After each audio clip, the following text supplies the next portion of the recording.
bahwa Aceh sebagai model untuk penerapan syariat Islam di zaman demokrasi tidak dapat dipungkiri. Tunjukkanlah mana provinsi dan kabupaten yang bisa menerapkan syariat Islam real nyata ada, bukan tinta di atas kertas. Ada dinas syariat, ada Satpol PP syariah wilayah Hisbah, ada perda syariah kanon, ada rumah zakat Baitul Mal, Badan Amil Zakat Nasional di provinsi lain Baitul Mal, dengan penerapan syariat Islam bentuk modern. Kita tidak bercerita tentang Al-Ahkam As-Sultaniyah Imam Al-Mawardi tahun 450 Hijrah yang ketika itu ada khalifah, ada Amirul Mukminin, ada Ahlul Halli wal Aqdi. Kita sekarang bercerita tentang bagaimana syariat Islam bisa diterapkan di sebuah negara yang dipimpin oleh presiden, gubernur, wali kota, bupati, yang pemilihannya dengan cara demokrasi. Yang umat sekarang sedang bingung. Satu kelompok mengatakan demokrasi ini kafir, tauhid. Maka kalau dia maaf kasar, kalau babi tidak mungkin melahirkan anak kafir. Akhirnya memiliki kepribadian ganda.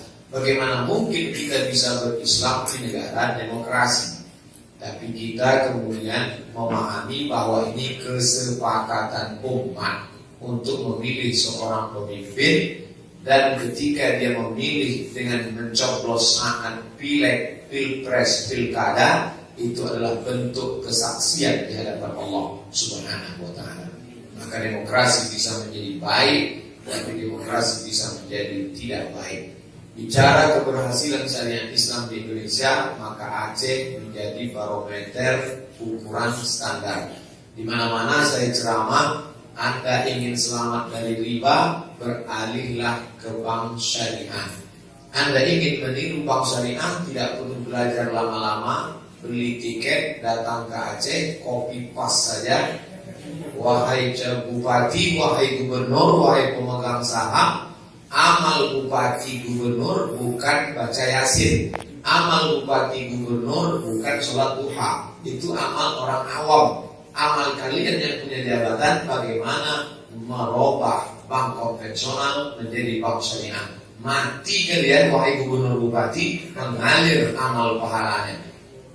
Yang sudah saya sampaikan ini, saya tidak ingin ketika mereka sampai kemari ternyata mereka menjumpai pegawai bank syariah tapi tidak mengerti syariah.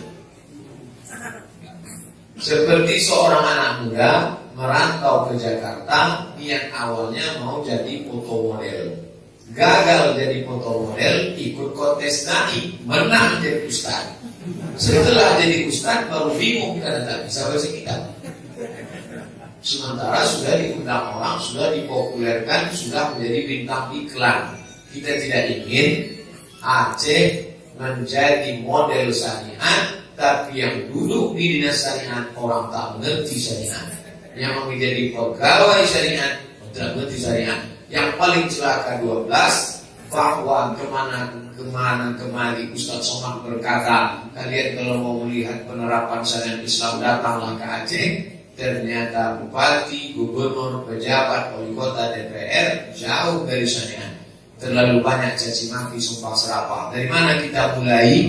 Alhamdulillah, terpilihlah ketua pengurus yang peduli. Puncak daripada keberhasilan Turki, ekonominya habis, politiknya tumbang, tarekat-tarekat dibubarkan, masjid dirubah jadi museum, azan dirubah menjadi bahasa Turki, hancur 1924 oleh Mustafa Kemal Atatürk. Tapi ada satu yang lupa dia hancurkan, Madrasah Imam Waqtib. Dari Madrasah Imam Waqtib inilah lahir Najmuddin Erbakan, lahir Tayyip Erdogan. Belajar kita dari Turki, maka mungkin dalam bidang ekonomi kita jatuh, politik kita kalah, tapi ada satu bibit hijau yang tumbuh, itulah dia Dayak. dan Dayak ini alhamdulillah disatukan Allah hati para pemimpinnya bersatu dalam lembaga bernama Hudan. Zalikal kitabul la raiba fihi Hudan. Yang tunduk kepada Hudan ini hanya orang-orang muttaqin saja.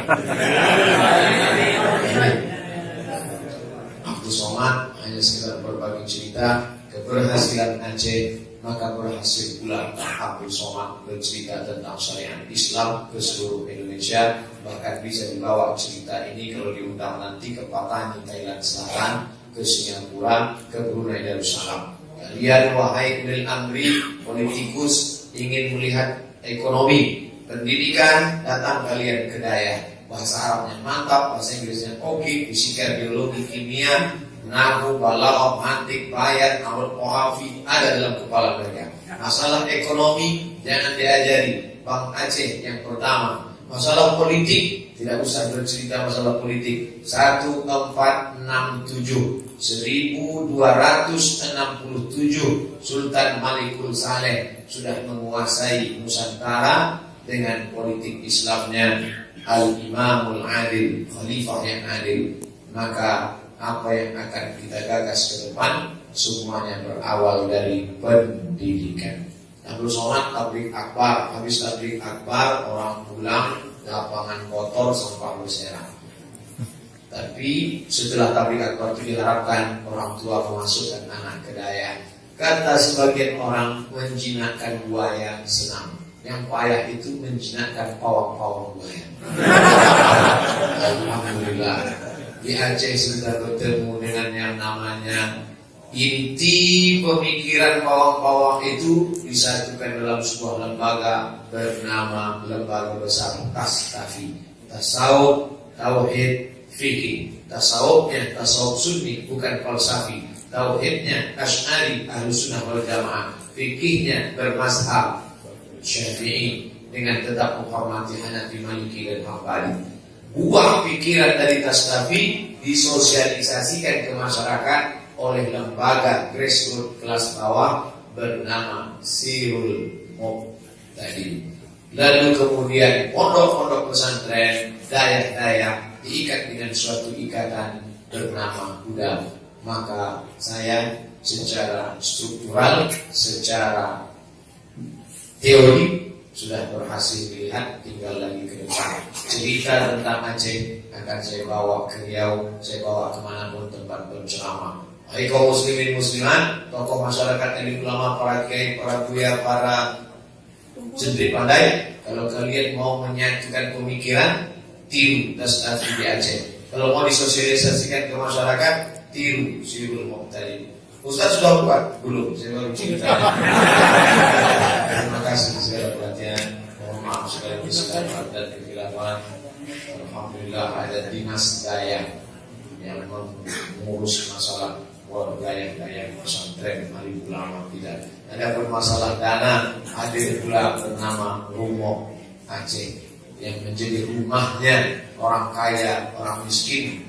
Yang kaya bingung duitnya mau dibuang kemana, yang miskin bingung mencari uang untuk sekolah anaknya. Dipertemukan orang kaya dan orang miskin dalam sebuah atap bernama Rumah Aceh, rumah dakwah. Mudah-mudahan ini menjadi bekal kita. Kita tidak meninggalkan istana megah, yang kita tinggalkan adalah sistem. Meninggal kita, tapi sistem ini akan berjalan insyaallah. Allahumma aghfir ila aqwamil karim. Mohon maaf banyak kata-kata tak berkenan di hati. Wassalamualaikum warahmatullahi wabarakatuh.